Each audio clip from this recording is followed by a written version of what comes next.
નમસ્કાર તાલીમાર્થી બહેનો, હું શ્રી ડિમ્પલબેન ઓઢવિયા દ્વિતીય વર્ષના તાલીમાર્થી બહેનોનું આજના વિડીયોમાં સ્વાગત કરું છું.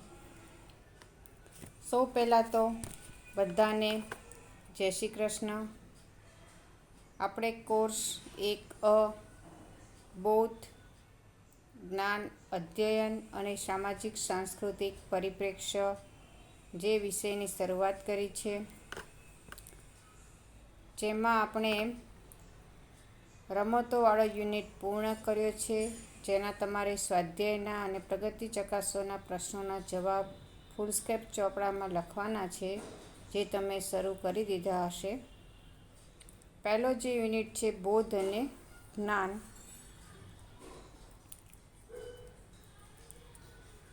બોધ અને જ્ઞાનમાં અગાઉ આપણે વર્ગખંડ અને સંરચનાવાદ એની ચર્ચા કરી. વર્ગખંડમાં અધ્યેતા અને વિદ્યાર્થીની ભૂમિકા છે એની વાત કરી. શિક્ષકની ભૂમિકા સંરચનાવાદમાં શું છે એની પણ ચર્ચા કરી. આજે આપણે સંરચનાવાદ જેની લાક્ષણિકતા શું છે 1.3.2 એની આપણે સમજ મેળવવા જઈ રહ્યા છો. અધ્યયન અને અધ્યાપન. અહીંયા બે શબ્દ આવેલા છે. અધ્યયન એટલે વિદ્યાર્થી કરે છે અને અધ્યાપન એ શિક્ષક કરે છે. તમે અગાઉ જે છે વર્ગખંડમાં અધ્યેતા અને વિદ્યાર્થીની ભૂમિકા અને શિક્ષકની ભૂમિકા જોઈ હતી.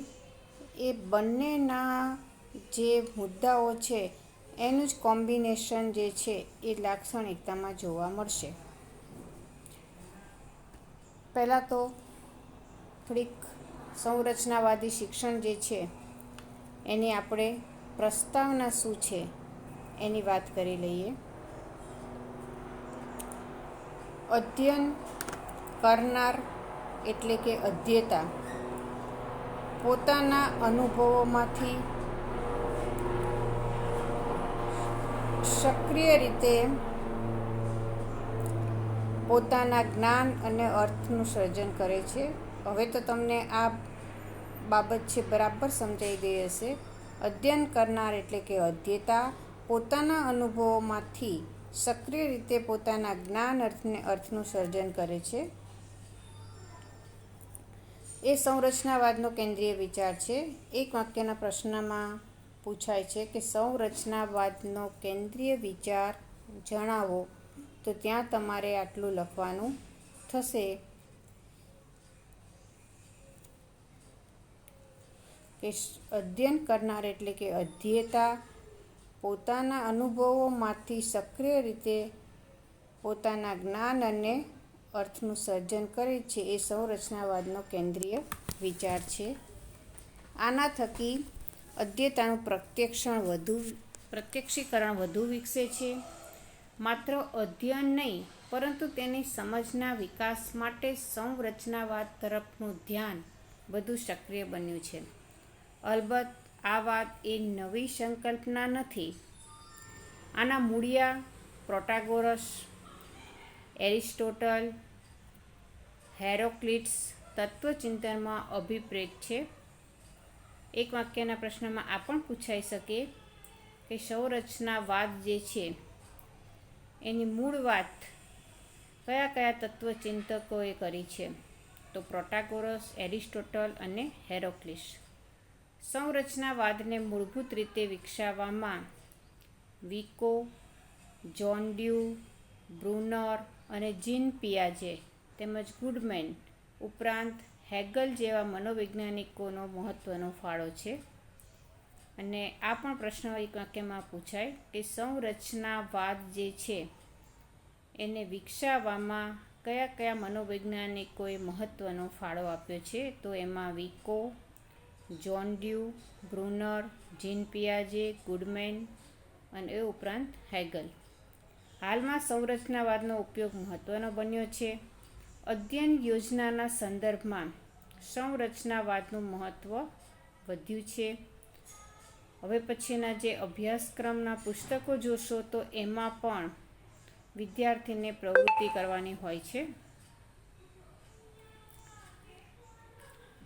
સંરચનાવાદ અધ્યયન અધ્યાપનની લાક્ષણિકતાઓ. અગાઉ પણ મેં તમને કહ્યું કે બે શબ્દ અહીંયા આવે છે, અધ્યયન અને અધ્યાપન. અધ્યયન કોણ કરે છે? અધ્યેતા. અને અધ્યાપન શિક્ષક. તો શિક્ષક સંરચનાવાદ વર્ગખંડમાં શિક્ષકની ભૂમિકા, સંરચનાવાદ વર્ગખંડમાં અધ્યેતાની ભૂમિકા, આ બંનેની અંદર જે મુદ્દાઓ સમાવિષ્ટ હતા એનું જ કોમ્બિનેશન લાક્ષણિકતાઓમાં છે. એટલે ગભરાઈ જવાની જરૂર નથી. ફરી પાછું સંરચનાવાદના લાક્ષણિકતાઓ આપણે સમજવાની. જો અધ્યેતા સમક્ષ વિષય વસ્તુને બહુઆયામી પરિપ્રેક્ષ્યમાં રજૂ કરવામાં આવે છે. અહીંયા જે કંઈ મુદ્દો મૂક્યો છે એ મુદ્દાની સાથે પર્યાવરણ પણ સંકળાયેલું હોય, ગુજરાતી પણ સંકળાયેલું હોય અને ગણિત પણ સંકળાયેલું હોય. એટલે વિદ્યાર્થી કોઈ એક મુદ્દામાંથી કોઈ એક વિષય વસ્તુ જે છે એની સમજ નથી પ્રાપ્ત કરતો. બધા અલગ અલગ એંગલથી જોવામાં આવે તો એ 2-3 વિષયનું અહીંયા કોમ્બિનેશન જોવા મળે છે. એટલે બહુ આયામી પરિપ્રેક્ષ્યમાં રજૂ કરવામાં આવે છે. અહીં હેતુઓ અધ્યયન કરનાર દ્વારા નક્કી કરવામાં આવે છે. આપણે અહીંયા તમારા મોડ્યુલમાં પ્રશિક્ષણાર્થી માટેના શરૂઆતમાં અધ્યયન, હેતુઓ અને અધ્યયન નિષ્પત્તિઓ જે છે એ આપવામાં આવી છે. અહીંયા વિદ્યાર્થી માટે જે તમે તક ઊભી કરી છે, જે પરિસ્થિતિ ઊભી કરી છે અને એમાંથી શું શીખે છે એ એનો હેતુ બને છે. કે વિદ્યાર્થીએ જે કંઈ તમે એને મુદ્દો આપ્યો છે તો એ મુદ્દામાંથી તમને ફરી પેલું ફળ ને શાકભાજીનું ઉદાહરણ કહું, તમે એને નમૂના જ મૂક્યા છે. આપણે એને નથી કહ્યું કે વિદ્યાર્થીઓ આજના દિવસમાં ફળો વિશેની માહિતી મેળવે, વિદ્યાર્થી શાકભાજી વિશે જાણે. વિદ્યાર્થી પાસે જે મૂકવામાં આવ્યું છે એમાંથી એ જે જાણ્યું છે એ હેતુ બનશે. કે વિદ્યાર્થી એ જે શબ્દો જે છે એની પાસેના જ્ઞાનને આધારે 7 શબ્દોની વાત કરી દીધી અને બીજા 3 શબ્દ છે શિક્ષકની મદદથી શીખે છે. તો આજનો એનો હેતુ શું થયો? કે વિદ્યાર્થીઓ જે છે એ શાકભાજી અને ફળો વિશે એની પાસેની માહિતીમાંથી અર્થ તારવ્યા. શિક્ષકની ભૂમિકા છે માર્ગદર્શક અને સહાયક તરીકેની હોય છે. અહીંયા તમે જુઓ શિક્ષકનો જે રોલ છે સંરચનાવાદ વર્ગખંડમાં શિક્ષકની ભૂમિકા હતી એમાંનો જ આ મુદ્દો છે. તે માત્ર નિરીક્ષકની ભૂમિકામાં હોય છે. આ મુદ્દો અગાઉ આપણે સમજી જ ગયા છીએ. અધ્યેતાને સ્વવિશ્લેષણ માટેની ક્રિયાઓ, આ પણ મુદ્દો જે છે એ વિદ્યાર્થીના સંદર્ભમાં તમે સમજી ગયેલા છો. સ્વવિશ્લેષણ માટેની ક્રિયાઓ, તક, સાધનો તેમજ એ પ્રકારનું પર્યાવરણ પૂરું પાડવામાં આવે છે. એટલે આ છે શિક્ષકના રોલનો મુદ્દો. યાદ કરો, હજી તમે યાદ જ હશે કે અગાઉના તાસમાં જ આપણે શિક્ષકનો રોલ જે છે સંરચનાવાદ વર્ગખંડમાં શિક્ષકની ભૂમિકા છે એના વિશે આપણે સમજ મેળવી હતી. તો એમાં અધ્યેતાને અધ્યાપક જે છે એ સ્વવિશ્લેષણ માટેનું વર્ગખંડની અંદર વાતાવરણ, સાધનો આપે છે, ક્રિયાઓ કરવા માટેની તક ઊભી કરે છે અને પર્યાવરણ જે પૂરું પાડે છે. તો આ બંને જે છે એ શિક્ષકનો શું રોલ જે છે એ બે મુદ્દાઓ છે અહીં. એટલે આને લાક્ષણિકતાઓમાં તમારે જે વિદ્યાર્થીનો રોલ છે અને અધ્યાપક છે શિક્ષકનો રોલ છે એ બંનેના જ મુદ્દાનું કોમ્બિનેશન એની લાક્ષણિકતામાં જોવા મળે છે. અહીં અધ્યેતા ચિંતન તથા નિયંત્રણ સંદર્ભે સ્વતંત્રતા ધરાવે છે. એ અધ્યેતાના સંદર્ભનો લક્ષણ જે છે, અધ્યેતા જે છે એની ભૂમિકા છે. વિદ્યાર્થીને પોતાને જ નિયંત્રણ કરવાનું છે અને ચિંતન પણ કરવાનું છે. કેમ કે એને એ સંદર્ભમાં સ્વતંત્ર જ છે. પ્રવૃત્તિ તમે આપેલી છે, ક્યારે એણે શું કરવું એ પોતે ડિસાઈડ કરે છે. વિદ્યાર્થી અંદર એક્ટિવ રહે છે એ પણ તમે વિડીયોમાં અને પ્રવૃત્તિઓમાં જે ચિત્રો છે એમાં જોયું છે. તે વાસ્તવિક જીવનની સંકુલતા તથા સામાજિક અનુભવો, જોડાણ, આંતરક્રિયામાં પરિણમતી હોય છે. વાસ્તવિક જીવનની સંકુલતા તથા સામાજિક અનુભવ, એની પાસેના જે અનુભવો છે એ અનુભવોનો ઉપયોગ કરીને અને નવીન પરિસ્થિતિમાં જે છે એ કંઈક અર્થનું સર્જન કરે છે. તમે એમાં જોયું હશે કે પર્યાવરણના સંદર્ભમાં વિદ્યાર્થીને જંગલમાં પણ લઈ જવાના છે, પર્વતારોહણ પણ કરાવવાનું છે, અને ત્યાં બીજું બધું પણ જોશે. પર્યાવરણનો પણ અહીંયા વિજ્ઞાન જે છે એને પણ એ સમજશે, જાણશે. અગાઉ પણ મેં તમને કહ્યું હતું કે વનસ્પતિ વિશેની સમજ આપવી હોય તો સરસ મજાનો નાનકડો ગાર્ડન હોય, અથવા તમારે પાક વિશેની સમજ આપવી હોય, અનાજ જે છે, કઠોળ છે, તો એની સમજ આપી હોય તો તમારે ખેતરની મુલાકાતે લઈ જવા પડે.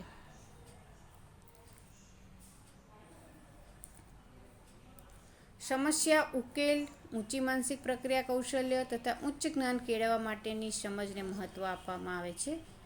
આ પણ વિદ્યાર્થીના સંદર્ભમાં તમે જોયેલું છે. સમસ્યા ઉકેલ, કેમ કે અહીંયા વિદ્યાર્થી જ્યાં અટવાય છે ત્યાં એ સોલ્વ કરવાનો પ્રશ્ન. તમે ફરી શાકભાજીને યાદ કરો, ફળને યાદ કરો, 3 શબ્દ નથી સમજાતા એટલે આ માટે શું થઈ ગઈ સમસ્યા, કે આનું નામ શું હશે, આને શું કહેવાતું હશે, એના મગજમાં ચિંતન ચાલશે. અને એ વખતે ઊંચી માનસિક પ્રક્રિયા કૌશલ્ય કંઈક વિચારશે.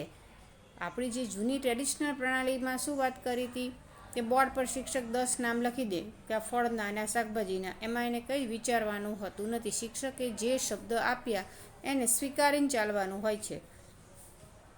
અહીંયા તો જ્યારે વિદ્યાર્થીને માનસિક પ્રક્રિયા કરવી પડે છે, પ્રશ્ન સોલ્વ કરવો પડે છે. ઉચ્ચ જ્ઞાન કેળવવા માટેની સમજને મહત્ત્વ સંરચનાવાદમાં આપવામાં આવ્યું છે. અધ્યતા સ્વયં જ્ઞાનનું સર્જન કરે છે.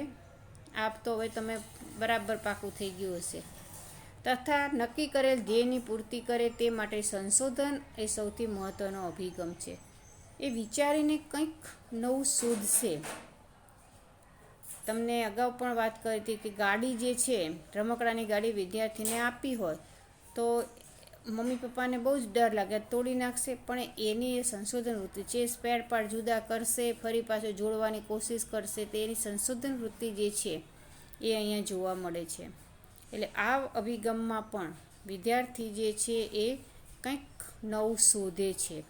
પોતાની પાસે જે પર્યાવરણ છે, જે પ્રવૃત્તિ જે છે, જે તક શિક્ષકે પૂરી પાડી છે વર્ગમાં, એમાંથી કંઈક નવું જાણશે. અગાઉ પદાર્થના તમને ગુણ પ્રકારોની વાત કરી હતી, જુદા જુદા લીસા, ખરબચડા, તો એ બધા મિક્સ પદાર્થમાંથી વિદ્યાર્થી જ નવા શબ્દ કહેશે કે ટીચર આ તો ખરબચડો છે. આપણે પૂછીએ કે કેવું લાગ્યું, અથવા કયા પદાર્થ તમને સ્પર્શ કરવાથી કેવી અનુભૂતિ થાય છે તે તમે જણાવો. તો એ શબ્દ ભંડોળ તમે જો ગુજરાતી ભાષા, લીસું શબ્દ અગાઉથી આપણને કહેવાની જરૂર નથી કે આ પદાર્થો પીછું છે, સનમાઇકા છે, લીસા છે.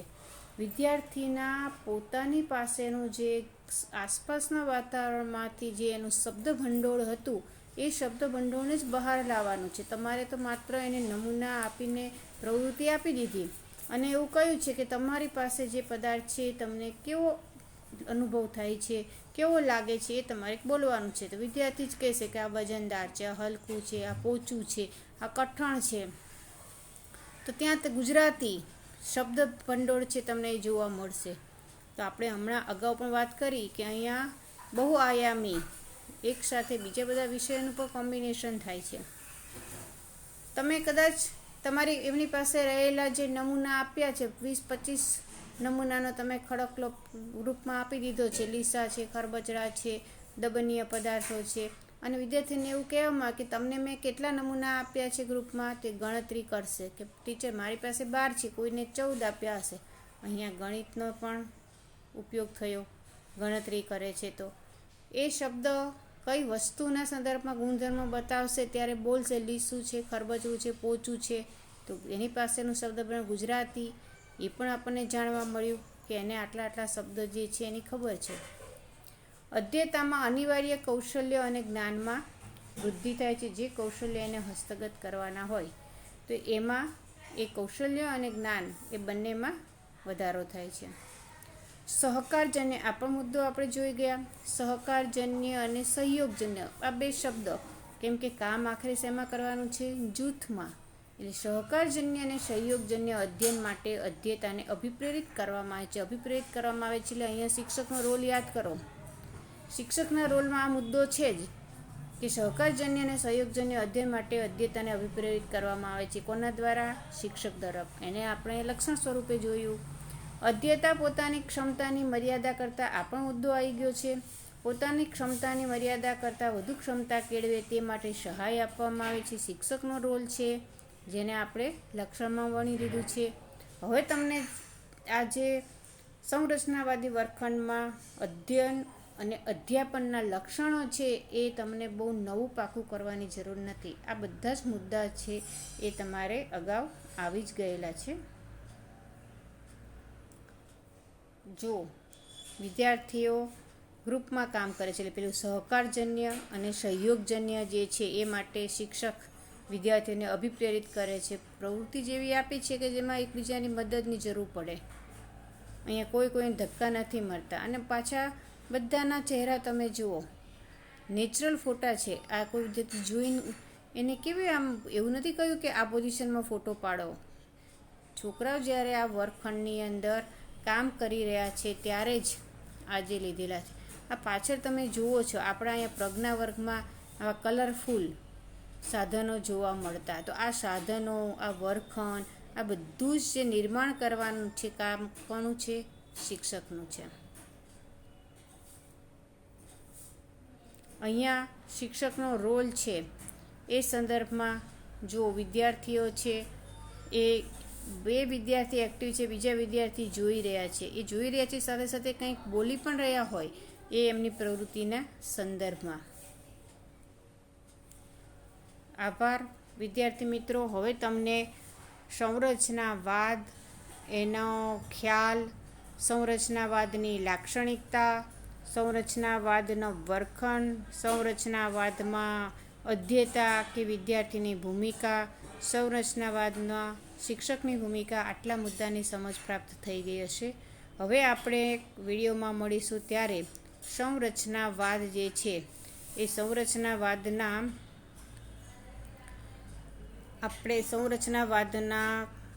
સિદ્ધાંતો વિશેની સમજ પ્રાપ્ત